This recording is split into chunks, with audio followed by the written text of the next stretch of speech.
instrumentalisation de la justice ou de quelques magistrats pour procéder à des arrestations arbitraires et en masse.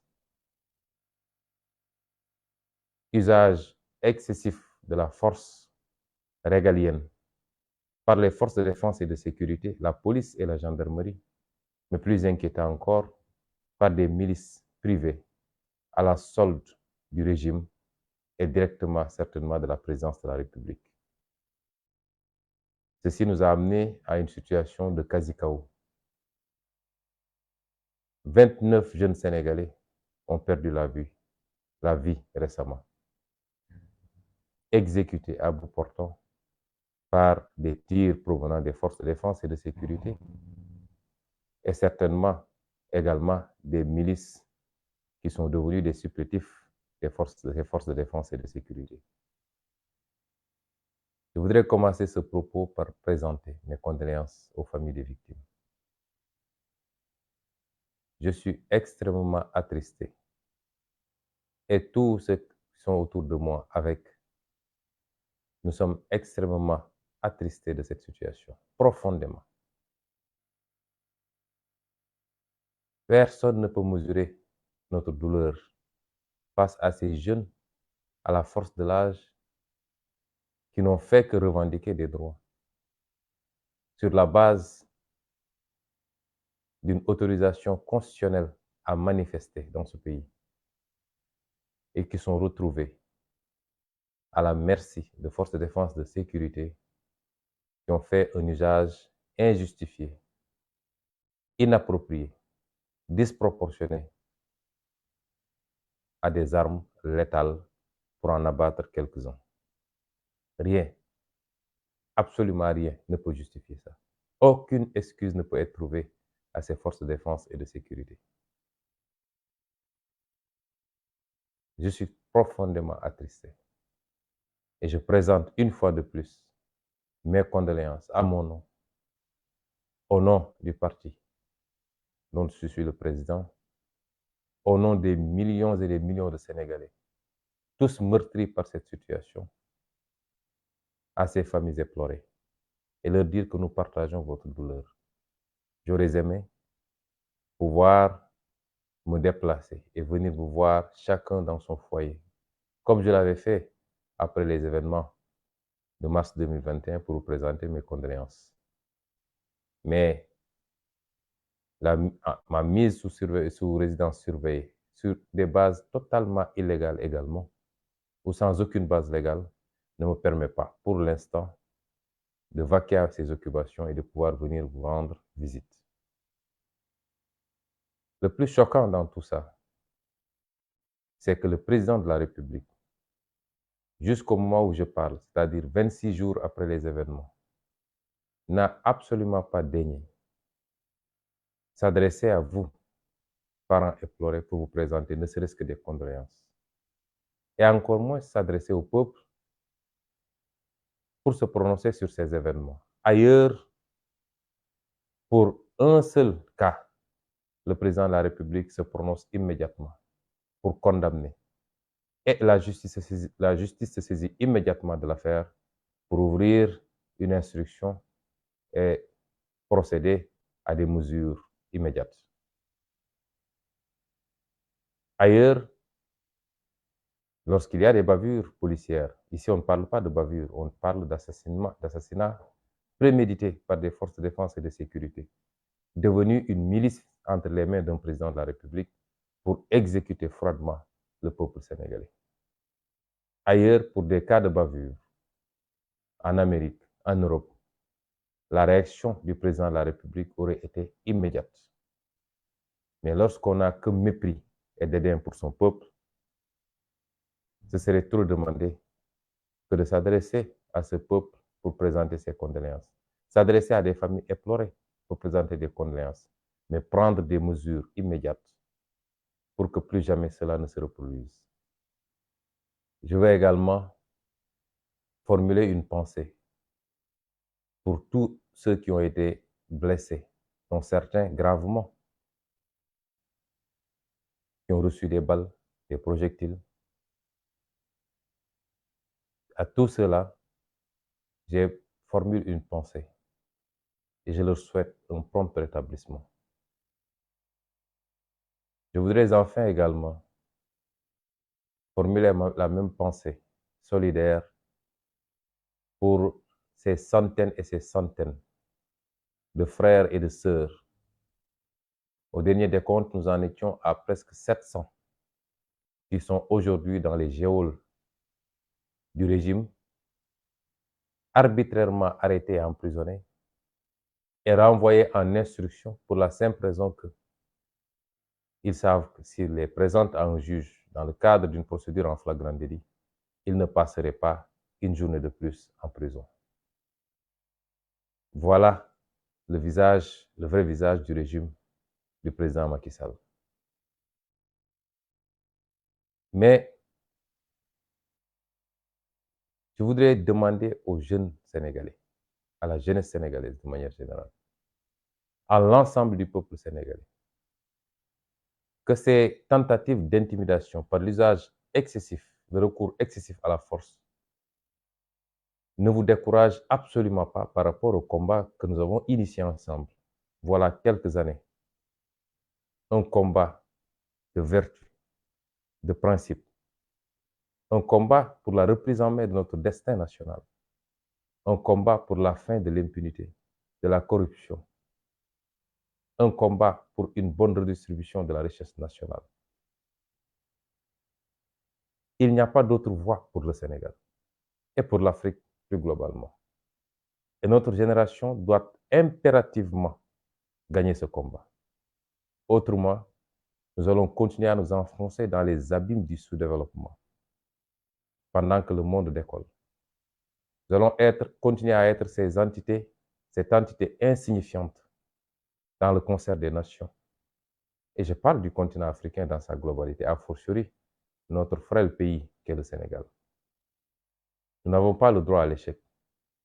Et c'est pourquoi aujourd'hui, plus que jamais, nous devons faire montre de détermination, de fermeté. Nous ne devons avoir peur d'absolument rien. Et je voudrais appeler cette jeunesse, je voulais appeler ce peuple dans son entièreté, à comprendre que tout ce qu'on a fait jusqu'à présent n'était que préparation en réalité par rapport à ce combat final qui nous interpelle maintenant. Nous avons 7 mois pour en finir avec un système qui a compromis toutes nos chances de progrès et de développement, de l'indépendance à maintenant. Nous avons 7 mois pour reprendre notre destin en main. Nous ne le faisons pas pour nous. Nous ne le faisons pas pour nous-mêmes. Nous le devons à nos enfants et nos petits-enfants. Et c'est pourquoi, impérativement, nous devons remporter cette dernière bataille, puisque jusqu'à présent, nous avons remporté toutes les batailles.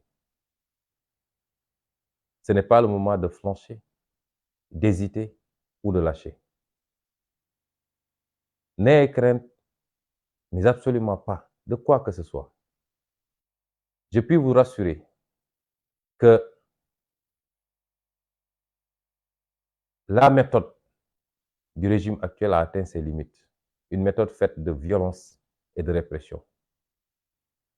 Puisque les dernières en date ont permis au monde entier de découvrir le vrai visage du régime de Macky Sall. Et que des comptes lui sont demandés, lui sont réclamés de partout du monde. De toutes les instances, bilatérales comme multilatérales. Vous avez vu la réaction de la communauté internationale par rapport à ce qui s'est passé récemment au Sénégal. Toutes les instances, multilatérales ou bilatérales, ont formulé des communiqués, se sont inquiétées de la situation au Sénégal. Et certaines sont allées jusqu'à demander des comptes et même l'ouverture d'une enquête internationale indépendante. Vous savez que le régime actuel, jusqu'à présent, avait gagné ce combat de la communication vis-à-vis du reste du monde et avait fait le tour du monde pour essayer de nous faire apparaître comme des acteurs politiques violents qui ne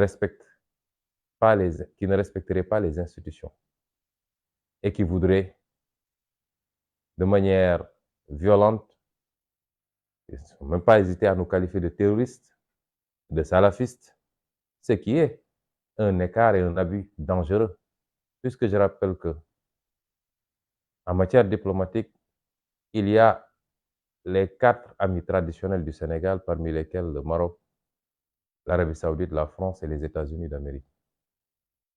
Et que l'un de ses partenaires privilégiés du Sénégal a bâti son régime sur la base de cette philosophie. Mais s'attaquer à tout va, aller jusqu'au Parlement européen pour essayer de dépeindre l'opposition, et particulièrement le PASTEF, comme un parti terroriste, violent. Et ce n'est pas la première fois. Et jusqu'à présent, nous leur avions laissé ce terrain, ce qui avait fait apparaître, ce qui nous avait fait paraître aux yeux de beaucoup d'acteurs sur l'international. Et je m'en suis rendu compte quand j'ai accepté de recevoir et discuter avec beaucoup d'émissaires de pays étrangers. Ce qui nous avait fait apparaître donc comme ce qu'ils ont décrit. Aujourd'hui, le monde a pu ouvrir les yeux subitement sur le Sénégal et a compris que ce monsieur qui faisait le tour du monde pour jouer au grand médiateur, qui voulait apparaître comme le grand timonier de l'Afrique, un dirigeant hors pair, d'un pays connu pour sa stabilité politique et sa démocratie, eh bien, le monde entier a découvert aujourd'hui qu'il n'en était absolument rien. Et cela est une grande victoire. Qu'il n'ait pas eu le courage de se prononcer et de s'adresser à son peuple après la tuerie sauvage de 29 jeunes Sénégalais, pour aller ensuite se promener en Ukraine et déposer des bougies, est symptomatique du mépris, du dédain que ce monsieur éprouve pour ce peuple qui lui a tout donné. Et c'est pourquoi je dis à ces jeunes, n'ayez plus crainte de quoi que ce soit. Je puis vous assurer, au-delà des discours que vous entendez, que jamais plus le président Macky Sall ne sortira des milices dans ce pays pour s'attaquer à vous en cas de manifestation. Jamais plus. Je peux vous assurer que sa politique de répression carcérale a atteint ses limites parce qu'aucune de ces prisons aujourd'hui ne peut plus contenir des détenus politiques. Toutes les prisons sont pleines. Je peux vous assurer que ces forces de défense et de sécurité, qui ces dernières années ont été complètement dévoyées de leur mission pour être au service exclusif de la répression politicienne de Macky Sall, ils regarderont à plusieurs reprises avant de réprimer sauvagement et de tirer à bout portant sur vous. La peur est dans l'autre camp. Et ce qui en atteste, c'est que depuis quelque temps, même en pleine fête de Tabaski,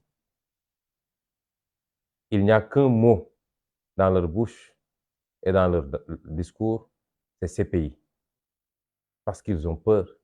Ils savent très bien la portée de cette plainte extrêmement bien faite, extrêmement détaillée et documentée. Ils savent la portée de cette plainte sur leur avenir. Ils savent très bien qu'ils ont été découverts, mis à nu, par rapport aux actes criminels qu'ils ont posés sur un peuple désarmé. Ils savent très bien qu'au-delà de l'image internationale désastreuse à laquelle qu'ils renvoient aujourd'hui à la communauté internationale, que ces procédures devant des juridictions internationales ou étrangères, parce que ça ne se limite pas à la CPI, que ces procédures iront à leur terme, s'il plaît à Dieu. Et c'est pourquoi il ne faut pas avoir peur. Nous devons continuer et finir ce combat. Chers compatriotes, le président de la République ou le président de l'Alliance pour la République a décidé de s'adresser à vous demain. Je veux vous prévenir, puisque nous avons une certaine classe politique qui pense que les méthodes politiques des années 80, 90 et même 2000 sont encore valables aujourd'hui, en 2023. Ils n'ont pas compris que le peuple sénégalais est un peuple lucide, mature, que personne ne peut manipuler aujourd'hui. Les deals et les combinaisons politiques d'une certaine classe politique, pour ne pas me répéter, qui, après s'être retrouvés en sourdine et en coulisses pour élaborer des schémas qui tournent tous autour d'un seul impératif, c'est-à-dire comment invalider la candidature de Ousmane Sonko, cette même classe politique, appuyée par une certaine société civile, s'est retrouvée au Palais de la République pour soi-disant organiser un dialogue national, dont le seul objectif, c'était comment faire pour écarter le président Ousmane Sonko de la course à la présidentielle de 2024. Et ce qui va se passer les prochains jours n'est autre que la pose du dernier acte pour finir ce complot contre ma candidature. L'Assemblée nationale va être convoquée certainement en procédure d'urgence pour faire passer ces mesures tendant à réhabiliter certains candidats et à tout faire pour exclure un candidat qui semble être le mieux placé aujourd'hui pour remporter la prochaine élection présidentielle. Le président de la République ou le président de l'Alliance pour la République, parce que celui qui va s'adresser à vous demain n'est pas le président de la République, mais le président d'un parti politique, c'est-à-dire l'Alliance pour la République. Ce président de la République, adepte de la violence, qui n'a pas résigné à réunir des maires de son parti et à leur donner injonction d'aller former des milices pour s'attaquer aux populations civiles, ce qui est une honte dans une république, une déchéance même. Le président de la République va s'adresser à vous demain. Il n'y a que deux hypothèses. Soit il déclare ne pas être candidat, ou alors il déclare sa candidature. Je voudrais anticiper sur ces hypothèses, parce qu'il ne faut pas qu'on se laisse endormir. Je le dis et je le réitère, c'est le prolongement d'un complot exclusivement pour écarter un candidat dont le système, dans toutes ses composantes, le système, dans toutes ses composantes, elles ne sont pas seulement politiques, ne veut pas aujourd'hui. Mais c'est une velléité d'écarter un candidat dont l'écrasante majorité des Sénégalais veulent. Il vous dira qu'il n'est pas candidat ou qu'il est candidat. Dans le premier schéma, l'objectif serait d'isoler totalement Ousmane Sonko et son parti. Parce que dès lors qu'il déclarera ne pas être candidat, dans sa conception des choses, ça lui donne la possibilité de relancer la persécution et l'exécution contre Ousmane Sonko et son parti politique. Puisque les gens, une bonne partie de ceux qui aujourd'hui sont dans la résistance, une certaine partie de ces gens-là, qui professent tous les jours que sa seule préoccupation, c'est le troisième mandat, sortirait immédiatement du combat de principe que nous sommes en train de mener. Et certains Sénégalais, et peut-être une partie de la communauté internationale, se dira que dès lors qu'il a renoncé à une troisième candidature, le reste, on peut laisser passer. Et c'est cela le but de la manœuvre. Et ça passera par la relance de la machine judiciaire contre ma personne et une tentative d'exécution physique sur ma liberté en tout cas et politique sur ma candidature. Je voudrais dire aux Sénégalais que cela n'est pas acceptable. On a tendance à dire que le peuple sénégalais jusqu'à présent n'a jamais choisi, il a plutôt sanctionné. Nous avons une occasion unique de choisir. Tous les candidats qui remplissent les conditions, je ne parle pas des manigance judiciaire pour écarter un candidat, mais tous les candidats qui remplissent ces conditions doivent pouvoir aller à ces élections et laisser au peuple sénégalais, et uniquement au peuple sénégalais, le choix de choisir leur président de la République dans des conditions de paix, de stabilité, de transparence et de fair play pour tous les candidats.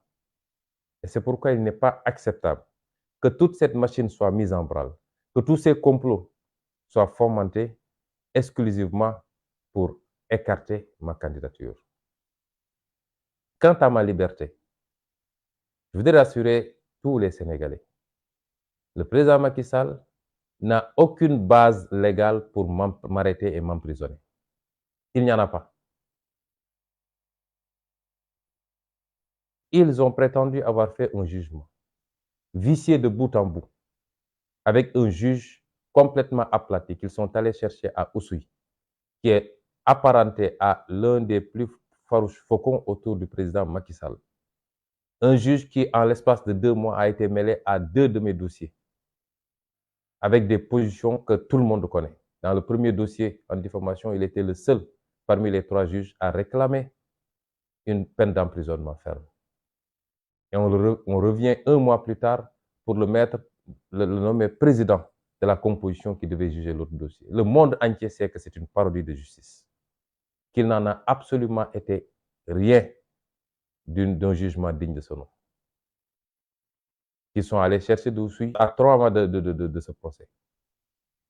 Et ce juge et une de ses assesseurs que nous connaissons bien, complètement à la solde du régime, a fait sa parodie pour aboutir à une condamnation qui fait du Sénégal la risée du monde. Vous accusez quelqu'un de viol et de menace de mort.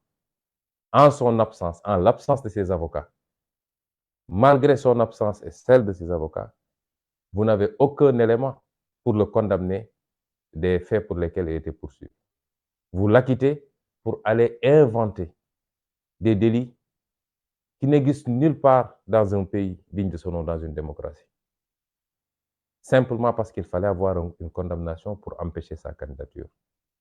Qu'à cela ne tienne. Je voudrais simplement dire qu'au sortir de ce jugement, ils ont prétendu m'avoir jugé par contumace. Heureusement. Parce qu'aujourd'hui, le jugement par contumace, c'est comme s'il n'y avait pas eu de jugement.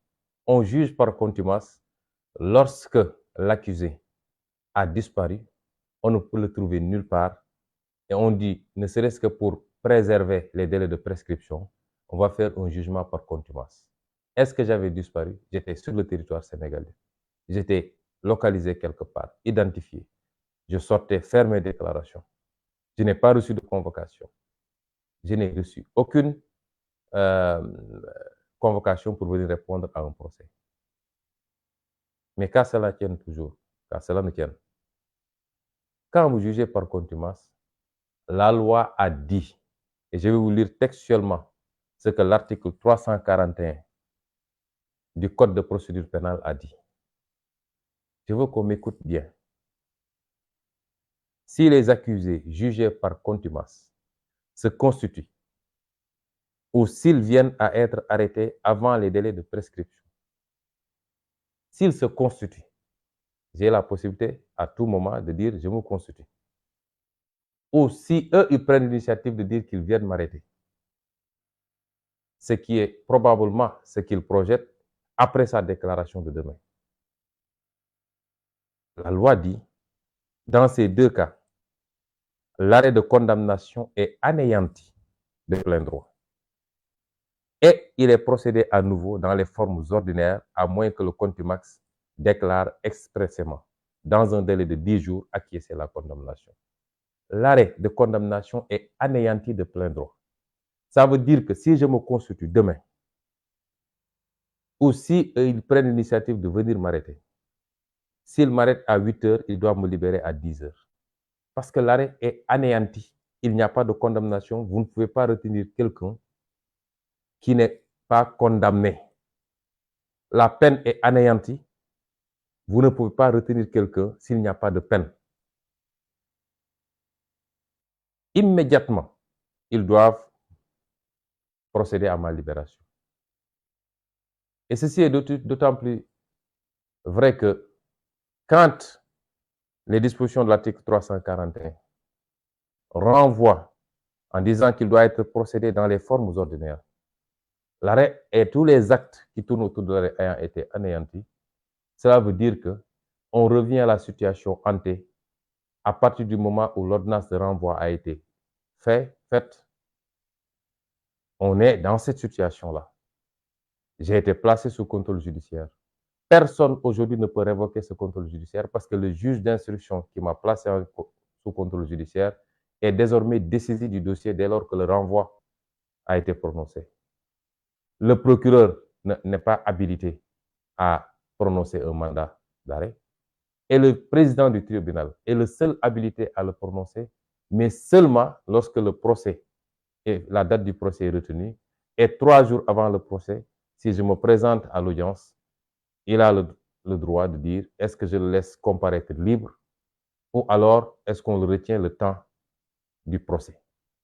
Dans toute autre situation, je répète ce que j'ai à dire.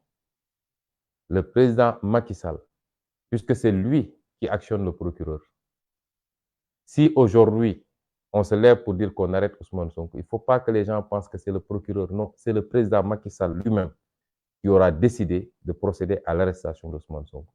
Je dis aux Sénégalais que s'il m'arrête à 8 heures, maximum à 10 heures, je dois revenir chez moi. Dans toute autre situation, on serait dans une détention arbitraire, comme ils ont l'habitude d'essayer de le faire depuis mars 2021, le 3 mars 2021, lorsqu'ils m'ont illégalement arrêté sur la route du tribunal. Et dans ces schémas-là, j'appelle tout le peuple sénégalais à se lever comme un seul homme et à sortir massivement au nom du droit à la résistance que j'ai toujours invoqué dans mes propos. J'appelle tout le peuple sénégalais, dans toutes ses composantes, à se lever massivement, à sortir.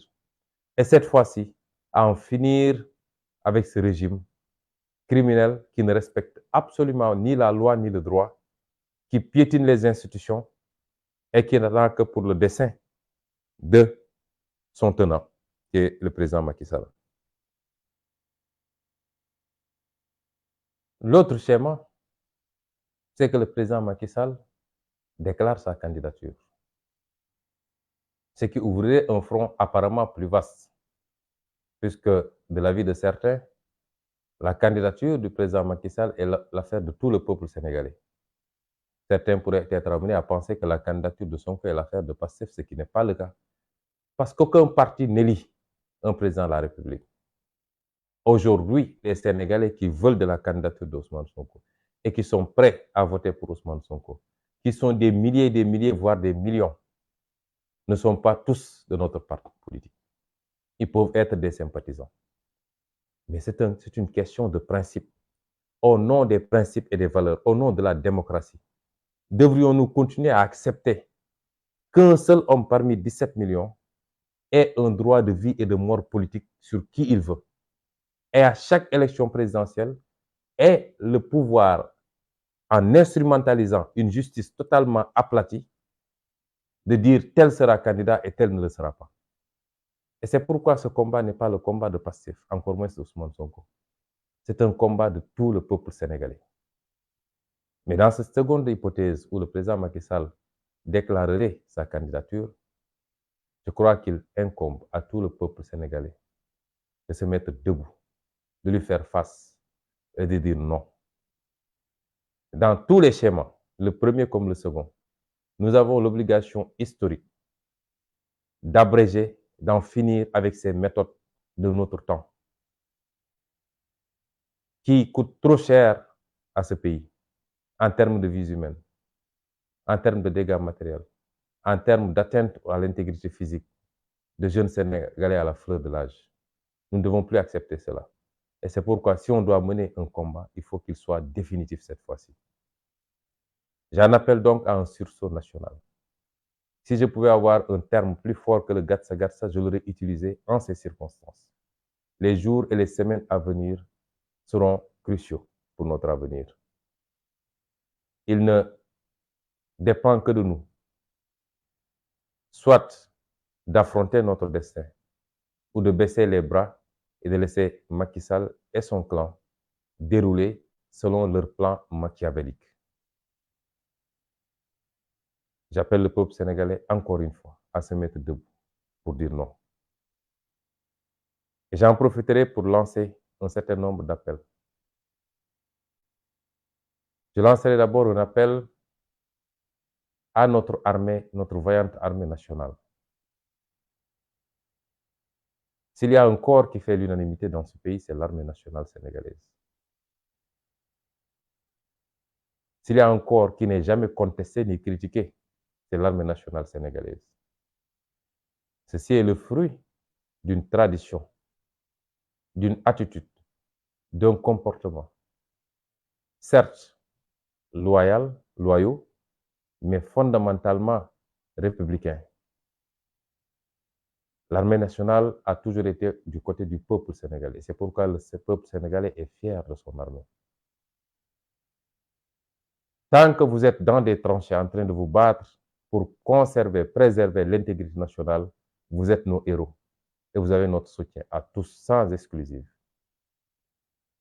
Tant que vous êtes sur des théâtres d'opérations internationaux où vous défendez les couleurs du Sénégal, vous faites notre fierté. Mais n'acceptez pas qu'on vous implique dans le jeu politique intérieur. Ce n'est pas le rôle de l'armée nationale. Rappelez-vous de l'attitude, de la posture hautement républicaine de défense des intérêts du peuple du général Jean-Alfred Diallo quand il était à la tête de l'armée, après les événements ou au moment des événements de mai 68. Sa fameuse lettre adressée au président Senghor, où il lui intimait même l'ordre de ne pas mater le peuple, de revoir la taille de son gouvernement, de nommer des technocrates qui soient au service du peuple. C'est cela qui est attendu d'une armée républicaine, d'une armée du peuple sénégalais. Vous n'êtes pas une armée de Macky Sall. C'est le peuple sénégalais qui vous équipe, qui vous arme, qui vous paye vos salaires, qui vous paye vos uniformes. Ce que vous devez, vous le devez au peuple sénégalais. Aux dirigeants actuels de l'armée, je rappelle que vous avez un lourd héritage. Et l'histoire vous regarde et vous jugera. N'acceptez pas que le président Macky Sall, après avoir avili tous les segments, la justice, la fonction, la haute administration, tous les segments, qu'il s'en prenne cette fois-ci à l'armée pour faire jouer un rôle qui n'est pas le vôtre. Si je dis cela, c'est parce qu'on a remarqué depuis quelque temps que pour une quelconque manifestation, c'est l'armée nationale qui est sortie, mobilisée dans les rues et les ruelles de Dakar. Ce n'est pas le rôle de l'armée nationale. Aujourd'hui, en France, il y a des manifestations d'une extrême violence. On n'a pas encore vu l'armée nationale dans les 4 coins de Paris. Si c'est pour intimider les manifestants, ce n'est pas votre rôle. Certes, ma conviction demeure que jamais cette armée nationale ne tirera sur le peuple sénégalais. Mais elle n'a pas vocation également à intimider les manifestants en sortant. Et au surplus, l'armée nationale n'est pas outillée pour le maintien de l'ordre. Si on vous fait sortir pour garder des bâtiments publics, des lieux de pouvoir, mais de plus en plus même des magasins de grande distribution, si aujourd'hui les jeunes fonçaient sur ces locaux, qu'allez-vous faire? Ouvrir le feu sur ces jeunes? Puisque vous n'avez pas des outils de maintien de l'ordre, vous n'avez pas de grenades lacrymogènes, vous n'êtes pas formé pour le maintien de l'ordre. Je considère que vous devez être à tout moment du côté du peuple sénégalais et laisser le jeu politique se faire naturellement. Le jeu politique en démocratie, c'est un jeu électoral. C'est un jeu du débat politique, du débat d'idées. Mais lorsque une des parties foule du pied toutes ces règles pour détourner toutes les institutions et écarter les adversaires politiques, mater le peuple sénégalais, le jeu politique se prolonge sur un autre terrain, c'est-à-dire le terrain de la résistance qui est un droit constitutionnel. Si la majorité du peuple se lève pour résister et prend le dessus sur les forces de maintien de l'ordre traditionnelles, même si cette majorité du peuple voulait marcher sur le palais, l'armée ne doit pas l'en empêcher, mais doit plutôt l'accompagner.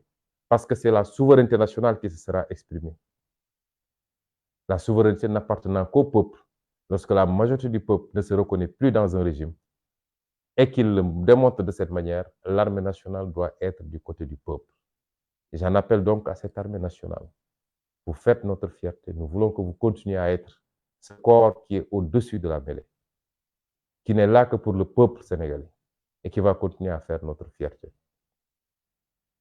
Aux forces de défense et de sécurité classiques, la police et la gendarmerie, transformées aujourd'hui en milices supplétifs du président Macky Sall, comme j'ai dit.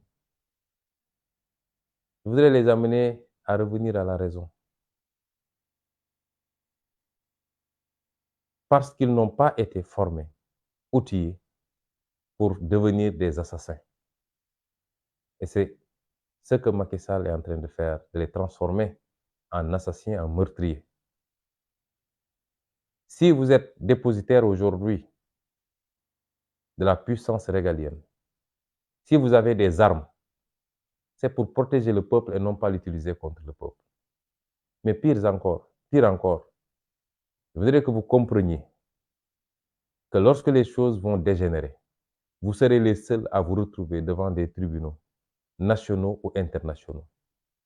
Et la dernière sortie du ministre des Affaires étrangères devrait vous édifier, puisqu'elle a dit sur un plateau de télévision, d'une télévision étrangère, que ce ne sont pas des milices qui ont ouvert le feu sur les populations, mais bien les forces de défense et de sécurité, en évoquant la légitime défense. Ce qui vous enfonce, vous, les forces de défense et de sécurité.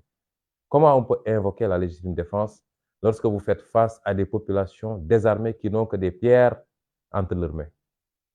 La légitime défense, et celle qui a dit ça, c'est très bien ce qu'il disait, puisqu'elle est avocate. Mais elle le fait exprès, parce qu'elle est politicienne, elle essaie de se laver à grande eau. Elle, son président, leur gouvernement, pour vous désigner, vous, comme les seuls responsables de ces tueries. Parce qu'elle sait très bien qu'en droit, pour qu'il y ait légitime défense, il faut qu'il y ait une menace proportionnelle. Une légitime défense qui a coûté la vie à quelqu'un, il aurait fallu que votre vie soit menacée. Mais tirer à bout portant des manifestants qui se trouvent à 50 mètres, 100 mètres, 200 mètres de vous avec des pierres, ce n'est pas de la légitime défense. Il faut que la riposte soit proportionnelle à la menace. Et tout le monde sait qu'elle n'a pas été proportionnelle. En le disant, elle vous enfonce. Et c'est un élément de plus qui a été ajouté au dossier de la CPI. Si vous voulez continuer à jouer les Rambo pour Macky Sall, à tirer sur vos populations, le peuple sénégalais, l'histoire nous départagera, mais vous serez seuls à rendre compte et ça ne se passera pas bien, je puis vous en assurer. Redevenez des citoyens sénégalais, des patriotes. Comprenez que servir ne veut pas dire devenir des bêtes aveugles qui exécutent des ordres de manière irréfléchie. Ce n'est pas ça servir.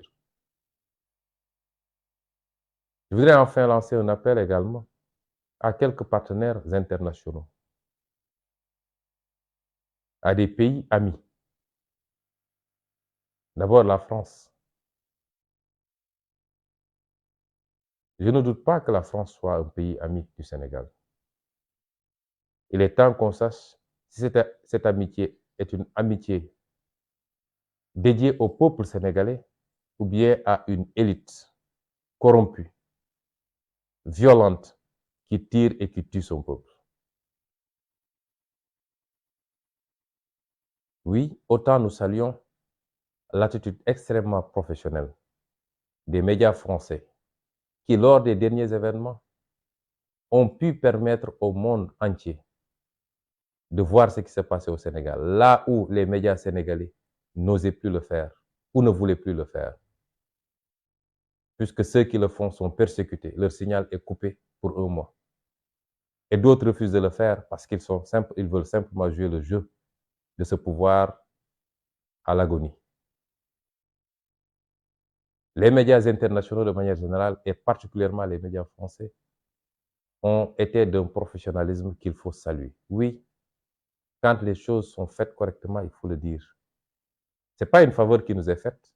Ils ont fait leur travail, c'est-à-dire informer juste et vrai. Ces médias français sont allés jusqu'à mettre à nu les mensonges et les manipulations du gouvernement sénégalais sur l'existence de milices aux côtés des forces de défense et de sécurité. Nous vous en félicitons. Autant nous apprécions cela. Autant nous respectons le communiqué du gouvernement français, qui semble refléter la nouvelle doctrine française de neutralité, signifiant que le gouvernement français ne soutient ni le pouvoir ni l'opposition, mais se donne le droit d'être en contact avec tout le monde et de discuter avec tout le monde. Mais autant nous espérons que tout cela ne cache pas un double langage. Et pour cela, je souhaiterais demander au gouvernement français d'arrêter de collaborer militairement, policièrement et en tout autre terme de ce genre avec le gouvernement sénégalais pour les 7 prochains mois. Oui, tous les pays ont le droit d'entretenir des relations de coopération sur les questions de sécurité, de maintien de l'ordre. Et tous les pays ont le droit d'approvisionner ou de s'approvisionner en matière de matériel de gestion de l'ordre public. Mais lorsqu'un régime vire à la tyrannie, à la dictature, lorsqu'un régime tue et tire sur sa population, aucune démocratie digne de ce nom ne doit se permettre d'équiper ce régime, de l'approvisionner et de lui fournir les moyens de ses crimes. Et c'est pourquoi nous voudrions demander à la France, pour les 7 mois qui nous séparent de cette élection présidentielle, de s'abstenir de tout approvisionnement en matériel de répression du gouvernement sénégalais, de s'abstenir d'envoyer des conseillers militaires, policiers ou gendarmes particulièrement, aux côtés du général Moussa Fall ou du commissaire Yag, qui sont les exécutants froids de cette besogne, de cette base besogne de Macky Sall consistant à terroriser ces populations. Nous en appelons à la sagesse de la France, si tant est qu'elle soit, qu'elle demeure encore cette amie du peuple sénégalais. Nous en profitons pour inviter le gouvernement français à rester à l'écoute, à essayer de colmater ces fissures qui tendent à devenir des fractures très profondes, des fissures sociales constatées au niveau de la nation française. De ne pas suivre les sirènes des va-t-en-guerre qui conseillent la répression aveugle. Ce n'est pas la solution. D'être à l'écoute, de discuter. Je voudrais également lancer un appel à un pays nouvellement ami depuis l'arrivée de Macky Sall avec le Sénégal, qui est la Turquie. Puisque l'essentiel du dispositif de répression actuellement au Sénégal, les engins roulants lourds, les grenades lacrymogènes, etc., l'essentiel de ce matériel provient de ce pays qui est la Turquie. Je voudrais inviter le président Erdogan à cesser tout approvisionnement en matériel similaire jusqu'à ce que le pays traverse cette zone de turbulence. Autrement, il se serait constitué complice des agissements du président Macky Sall parce qu'il aura fourni les éléments de répression. Il aura fourni les armes qui ont permis de tirer sur le peuple sénégalais. Nous tenons à garder ces relations d'amitié de cordialité avec tous les partenaires du Sénégal. Et nous invitons tous ces partenaires du Sénégal à accompagner le peuple sénégalais et non pas une poignée de dirigeants assoiffés de pouvoir et de sang. Nous invitons tous les partenaires du Sénégal.